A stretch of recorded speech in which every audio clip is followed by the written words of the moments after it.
आज हम एक कहानी लेकर आए हैं जिसका हॉरर स्टोरी है। तो हम फ्री फायर खेलते हुए मैं बताऊंगा और बहुत तगड़े से मैं बताया हुआ हूँ। ये कहानी शुरू से लेकर अंत तक बने रहना, जो कि पुरानी हवेली का रहस्य है ये कहानी। और कहानी आप जिस चैनल पर देख रहे हैं उस चैनल का नाम है स्टोरी 2.0 यूपी। तो मैं अपना भाई के नाम जानना चाहते हो तो मेरा नाम सूरज सरोज है। आप देख रहे हैं स्टोरी 2.01। तो हम शुरू करते हैं। बरसों से गांव के बाहर खड़ी वो हवेली हर किसी के लिए डर का दूसरा नाम बन चुकी थी। लोग कहते थे कि वहां रात होते ही चीखें सुनाई देती है, खिड़कियां में किसी औरत का साया झलकता है, पर कोई भी इतना हिम्मत नहीं करता कि उस हवेली में के भीतर जाकर असली सच जान सके। तो उत्तर प्रदेश के एक छोटे से गांव में पवन नाम का एक नौजवान रहता था। पवन नाम का एक लड़का रहता था। वह कॉलेज में पढ़ाई पूरी करके हाल ही में गांव लौटा था। पवन को बचपन से ही रोमांचक और रहस्यमयी जगहों में दिलचस्पी थी।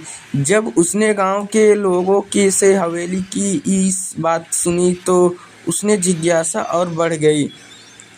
गांव के बुजुर्ग उसे समझाते, बेटा वहां मत जाना, उस हवेली में सांप है, जाने वाला लौटकर कभी सामान्य नहीं रहता। लेकिन पवन हंसकर कहा, बाबा यह सब अंधविश्वास है, भूत प्रेत और कोई चीज नहीं होती। एक अमावस्या की रात पवन ने तय किया कि वो हवेली का सच खुद देखेगा। उसने अपने दोस्त रवि के साथ चलने को कहा। टॉर्च दोनों और मोबाइल लेकर हवेली पहुंचे। जैसे ही उन्होंने टूटा हुआ दरवाज़ा खोला, अंदर से बसी और सड़ी हुई गंध का झोंका आया। हवेली का विशाल हॉल मकड़ी के जालों और धूल से भरा हुआ था। खिड़कियां टूटी हुई और दीवारों पर अजीब सी तस्वीर बनी थी, जिन्हें देखकर लगता था कि मानो कोई आंखें गाड़ कर देख रहा हो। रवि डर गया और बोला, पवन चलो वापस चलते हैं। पवन हंसकर बोला, अरे डरपोक मत बन, कुछ नहीं होगा। लेकिन तभी ऊपर की मंजिल में किसी औरत के गाने की धीमी आवाज़ सुनी दी। ला ला ला आवाज़ में सिरन थी, जैसे कोई अधूरी आत्मा गा रही हो। दोनों ने साहस करके ऊपर जाने की सोची। सीढ़ियों पर चलते हुए हर कदम जैसे किसी और के पैर की आहट दोहराता था, जैसे कोई उनके पीछे पीछे आ रहा हो।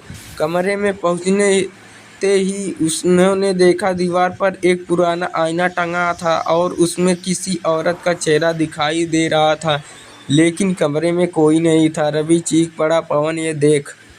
पवन ध्यान से देखा। आईने में एक धुंधली सी सजी औरत खड़ी थी, पर उसका चेहरा खून से लथपथ था। अचानक उसने मुस्कुराते हुए कहा, तुम आ गए, मैं इंतजार कर रही थी। दोनों डर के मारे भागकर नीचे आ गए। अचानक उन्हें एक पुरानी किताब दिखी। उसमें हवेली का इतिहास लिखा था। 100 साल पहले इस हवेली का मालिक ठाकुर सुरेश सिंह था। उसने जबरदस्ती एक गरीब किसान की बेटी रूपा को हवेली में कैद कर लिया था। रूपा की शादी किसी और के साथ तय थी, लेकिन ठाकुर की हवस के कारण वह अपनी जान बचाने के लिए छत से कूद गई थी। तब उसने आत्मा हवेली में भटक रही है। किताब ने के आखिरी पन्ने पर लिखा था, जो भी इस हवेली में प्रवेश करेगा उसे रूपा अपना दूल्हा मानकर हमेशा के लिए अपने साथ रखेगी। किताब पढ़ने ते ही पवन और रवि की सांसें अटक गई। अचानक चारों तरफ घंटियों जैसी आवाज़ गूंजने लगी। पूरा हाल अंधेरे में डूब गया और केवल रूपा का साया नजर आने लगा। उसने पवन की तरफ हाथ बढ़ाकर, तुम मेरे हो हमेशा के लिए।